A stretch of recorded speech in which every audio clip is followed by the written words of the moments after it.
Hi, I'm Paul Marcel.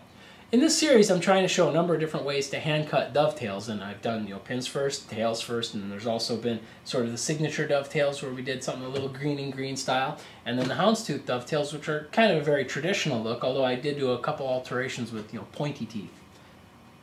Now the last type is actually kind of just a more basic, simple one. It's one where you're just cutting it straight off the saw and assembling it.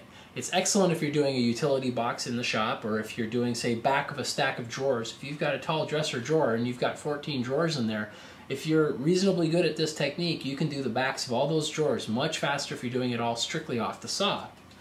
Now,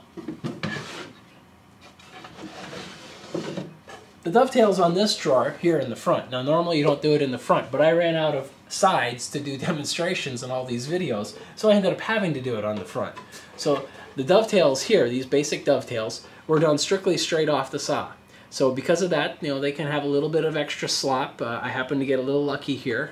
Mahogany's compressible, so it kind of squeezed into some of those joints. Whereas if you're doing it straight off the back in a maple box, you're going to find that you have to be a lot more careful with your cutting. So let's just go at it. This is a really utilitarian way of doing it, but we're going to just go straight with the dovetail saw and the fret saw and push it together. I'm going to do pins first just because I've got the pin board in the vise, and I can make this so that it's going to compress the pins as it goes through the tail board, and that's actually going to make it look better, so it can kind of make up for some mistakes when you're doing the cutting. Now your shoulder is still going to have to look pretty good, but for the most part you can get away with it here. So let's go ahead and try it out. Wish me luck. So I'm going to do this as a pins first board. Let's go for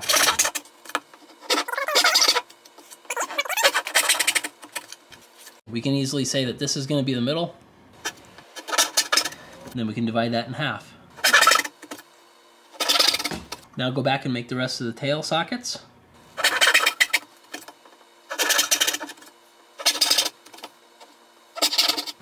There we go. Now we're going to fret saw this. Now, in my case, there's going to be an applied front on here. So while I really want to get the shoulder good on the back, I really care more about the shoulder on the front, and that's actually the one that's facing me. So to me, usually I cut everything with the inside facing me, but it also works better for an off the saw, since you're going to be able to keep a really good eye on that shoulder.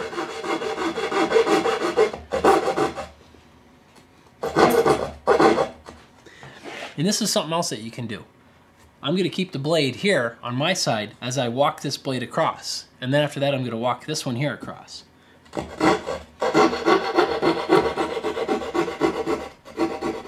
Now that I'm across there,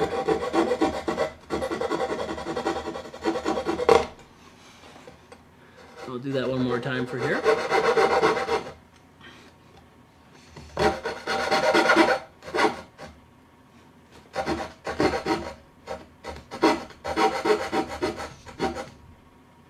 Okay.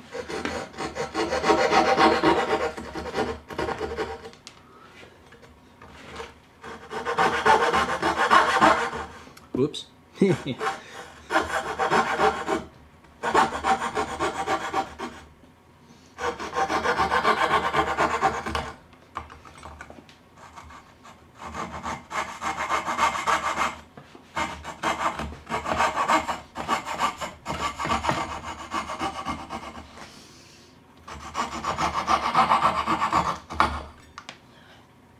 Okay, that's at the limit of my fret saw's capacity this way, so I got to do this one, unfortunately. I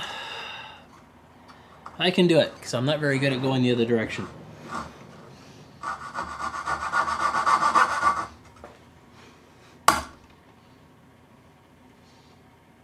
That'll slow you down. Now we're going to transcribe it onto the tail board.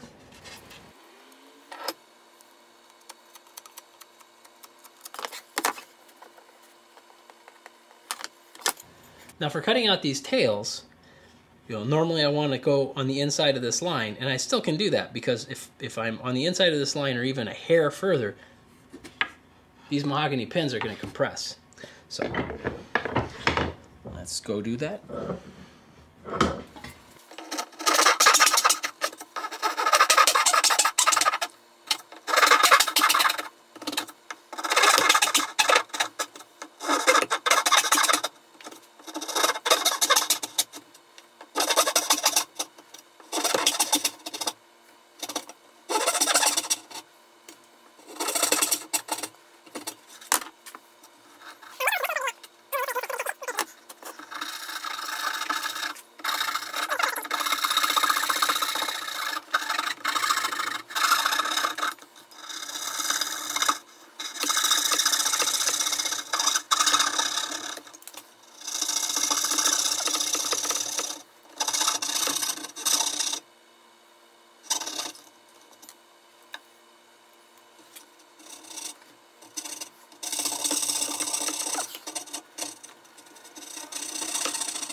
And see how this goes.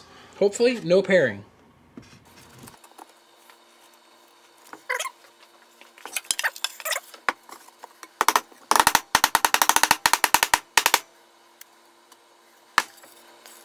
Alright, I don't really go too much heavier on the hits, but this is what I got off the saw. This front side I don't really care about after I pair off these longer tails, because there's going to be an applied front to it. So I can actually pound these down a little bit further, but I don't want to risk anything. So it looks like they'll be okay for off the saw. Not bad. So off the saw on the other side, and we'll see what it looks like at the end.